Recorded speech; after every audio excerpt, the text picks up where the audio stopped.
আমি সাবধান করব, ঘুমন্ত বাঘকে জাগিয়ে তোলার অযথা চেষ্টা করবেন না, এর পরিণাম কিন্তু ভালো হবে না। কারণ আজকের গত রাতের এক মেসেজে যদি এত লোক একত্র হতে পারে, তাহলে আমি যদি 2 দিন আগের প্রোগ্রাম দেই, তাহলে কিন্তু পালানোর পথ খুঁজে পাবেন না, পালানোর পথ খুঁজে পাবেন না।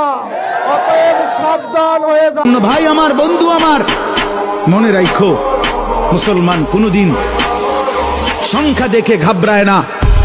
110 কোটি না, 1 লক্ষ কোটিও আমরা পরোয়া করি না।